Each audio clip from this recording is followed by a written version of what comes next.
నెల్లూరు నగరంలో rowdy షీటర్ల gang war జరుగుతోంది. కొందరు రౌడీ షీటర్లకు ఉన్న అక్రమ సంబంధాలు ఉన్న నేపథ్యంలో ఒకరిపై ఒకరు నిప్పులు చెరుగుతున్నారు. ఒక్కొక్కరి మధ్య నివురు కప్పిన నిప్పుల అంతర్గత విభేదాలు కొనసాగుతున్నాయి.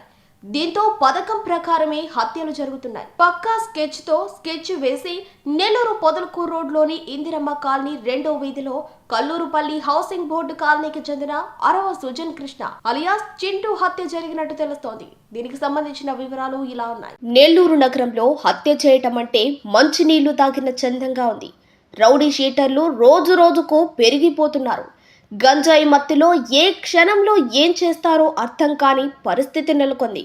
రౌడీ షీటర్లపై కఠినమైన చట్టాలు లేకపోవటం, ఎవరినైనా టార్గెట్ పెడితే చంపేయగలమన్న ఆత్మస్థైర్యం, rowdy షీటర్ల rowdyism పెచ్చుమీరిపోతోంది.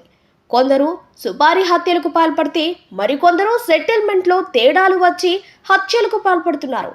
Nellore Podalakuru road Indiramma కాలనీలోని 2వ వీధిలో ఇదే రకమైన హత్య జరిగిందని భావించవచ్చు. మృతుడు ఏ సృజన్ కృష్ణ అలియాస్ చింటూపై నెల్లూరు వేదాయపాలెం పోలీస్ స్టేషన్లో రౌడీ షీట్ ఉంది. చింటూ ఇటీవల కాలంలో నెల్లూరు ముత్యాలపాలెంలో జరిగిన రౌడీ షీటర్ కత్తి శ్రీను హత్య కేసులో ప్రధాన నిందితుడుగా ఉన్నాడు. ఈ హత్యను పకడ్బందీగా చేసిన చింటూ చివరకు స్నేహితుడి చేతిలోనే బలైపోయాడు. వారం రోజుల క్రితం కూడా చింటూను హత్య చేసేందుకు ప్రస్తుతం పోలీసులు అనుమానిస్తున్న కరీముల్లా, అహ్మద్, రవి, పవన్, బిట్టూలు పథకాన్ని రూపొందించారు.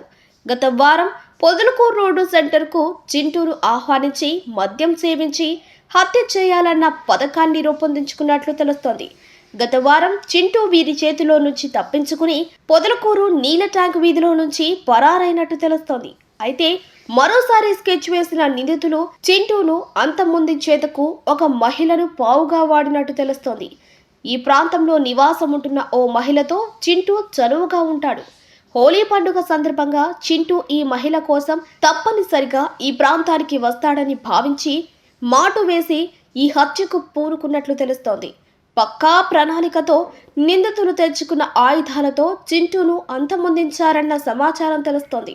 గతంలో మిస్ అయిన చింటూ హత్య పూర్తి చేసిన నేపథ్యంలో నిందితులంతా సమీప ప్రాంతాల్లోని ఓ టీ దుకాణంలో సేద తీర్చుకున్న అనంతరం పరారయ్యారు. ఈ నేపథ్యంలో పోలీసులు తమదైన శైలిలో కేసు విచారణను ప్రారంభించి సీసీ ఫుటేజ్ల ఆధారంగా నిందితులను గుర్తించినట్టు తెలుస్తోంది.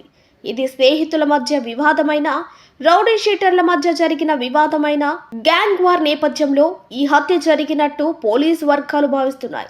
నిందితులను పట్టుకునేందుకు పోలీసులు పలు రకాల టీంలు తిరుగుతున్నాయి. త్వరలో నిందితులను అరెస్టు చేసే అవకాశాలున్నాయి.